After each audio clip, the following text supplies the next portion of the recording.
breakfast na tayo. Mamaya, no? Pagkatapos nito. Ang menu natin for today, mga kapuso, inihaw na tuna.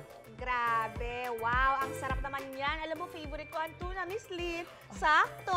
I love tuna. It's so Oo sarap nga. kahit anong luto mo. Pero hindi lang yan ha, basta tuna siya. Ito yung tinatawag na bakas o yung inihaw na tuna ng mga Maranao. So, 3 hanggang 4 na oras lang naman. Wow! Inihaw yung ganyan. Bakit kaya 3 at Siguro dahil malaki, no? Pero alam nyo, alamin na lang natin kay Chef JR kung paano nga ito lutuin. Good morning, Chef! Bakit matagal ihawin ito? Oo nga. Hi, Chef.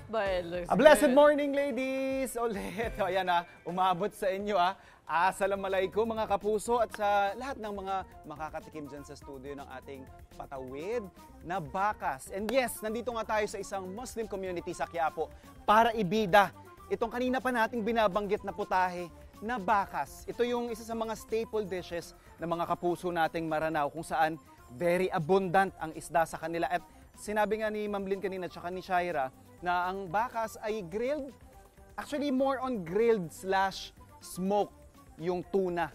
Parang nagiging ganun yung proseso kasi nga napakahaba ng oras para maluto yung ating bakas. At ito, para turuan tayo, samahan tayo at ikwento all about bakas, makakasama natin this morning si Sir Jamil.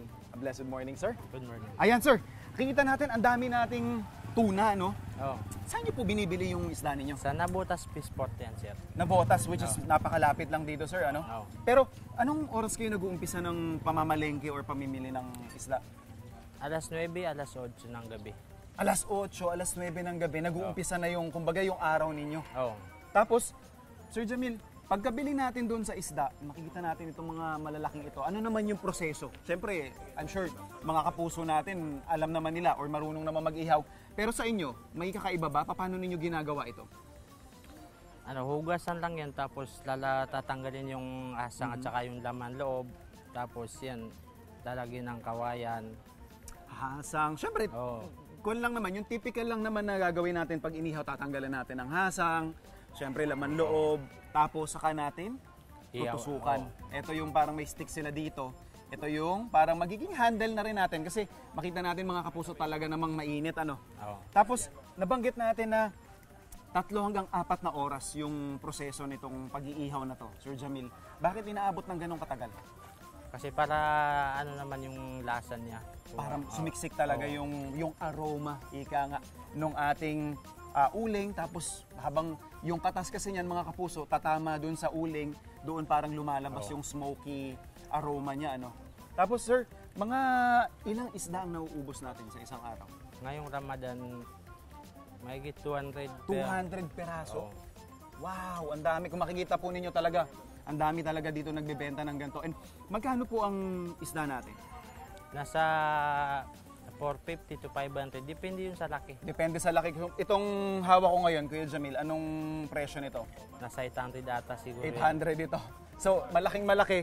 Yeah, makikita natin, ito yung iba pa nating sizes dito, Kuya Jamil. Mga anong taon ka ba nag-umpisa ng pag-iihaw ng bakas? Ito yung ito 400 to.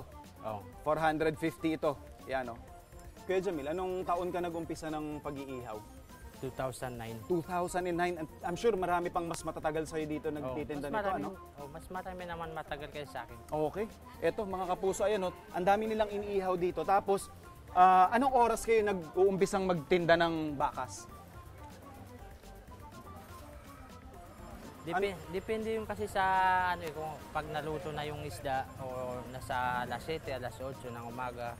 So, explain ko lang po sa inyo yung araw ni Kuya Jamila. Mag-uumpisa sila ng alas 8 ng gabi, tapos tuloy-tuloy na yan. Oo, hanggang umaga na yun. So, most likely, mga alas 3, nagsasalang na kayo. Umaga, pwede nang bumili sa inyo, ano? Oo. Eto, mga kapuso. Ayan, oh. Yung ating bakas, freshly grilled, freshly smoked. Kita natin yung laman, oh. Juicy. Ayan, oh. Winner, naghahanap to ng sausawan. Sausawan. No? Saka kanin. Ayan, Shaira at Ma'am Lynn. Sagot ko na yung almusal ninyong lahat dyan. Tuloy-tuloy yung food adventure natin. Dito pa rin sa Quiapo. Mamaya, mga isang dish pa ang ating mabibigay sa inyo. Abangan nyo ang ating food adventure. Dito lang sa inyong pambansang morning show kung saan laging una ka. Unang hirit.